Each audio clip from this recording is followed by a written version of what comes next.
Hello, আমি সুস্মিতা বলছি। হ্যাঁ, দেখুন না, আমি সবটাই এখন ইয়াং জেনারেশন থেকে শুরু করছি, বা আমরা একটা স্টেজে পা দেওয়ার পর ২ বছর ৩ বছর সংসার করার পরে যে মানে মহিলাদের অর্থাৎ স্ত্রীর যে পরিস্থিতি তৈরি হয় তাদের উপরে বেস করে আমি কিছু কথা বলছি। এখন কথাটা হলো, আপনি যখন স্বামীর সংসারে প্রবেশ করলেন, সেটা তো আপনার একটা নতুন জীবন, দ্বিতীয় অধ্যায় শুরু হয়ে যায় না?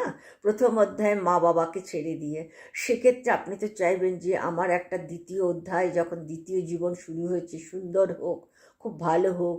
হ্যাঁ, স্বামী নিয়ে শান্তিতে ঘর করি, সব মেয়েরাই চায়, প্রত্যেকটা মেয়েই চায়।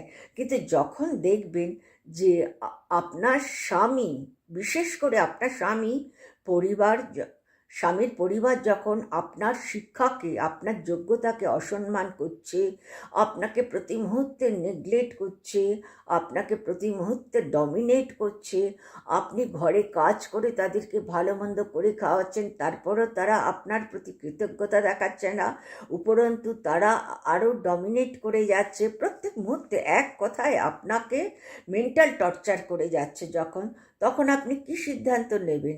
তখন আপনার সিদ্ধান্ত নেওয়া উচিত ঘর ছেড়ে দেওয়া।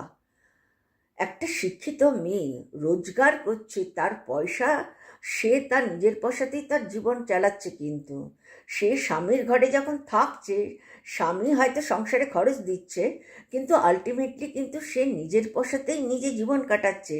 তাকে, স্বামীকে খাওয়াতে হচ্ছে না, কিন্তু উপরন্তু যে স্ত্রী তার পরিবারে প্রবেশ করার পর থেকে তাকে যেভাবে মানসিক অত্যাচার করে যাচ্ছে, নির্যাতন করে যাচ্ছে, সেটা তো সবার মধ্যে না, একটা শিক্ষিত মেয়ের জীবনে। সেক্ষেত্রে আপনার করণীয় কী?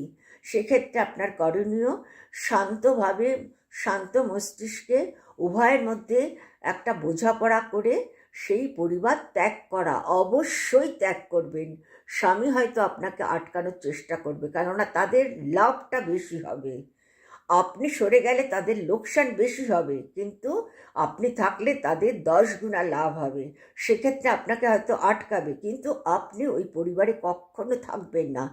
যখনই দেখছেন যে আপনার ব্যক্তি স্বাধীনতায় হস্তান্তর করছে, আপনার আপনি তাদের এতটা এফোর্ট দিয়ে তাদেরকে করার সত্ত্বেও আপনাকে নেগলেক্ট করছে, ডমিনেট করছে, আরও এক্সপেকটেশন রাখছে, হ্যাঁ, আপনাকে অসম্মান করছে আপনার শিক্ষাকে, তখন কেন আপনি থাকবেন সেখানে? সেই পরিবার ত্যাগ করবেন অবশ্যই।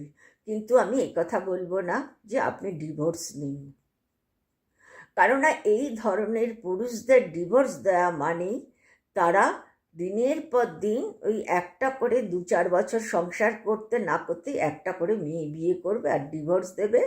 তাদের চাহিদাটা, যে আসল তাদের যে চাহিদা, সেটা পুরো মিটিয়ে নেবে।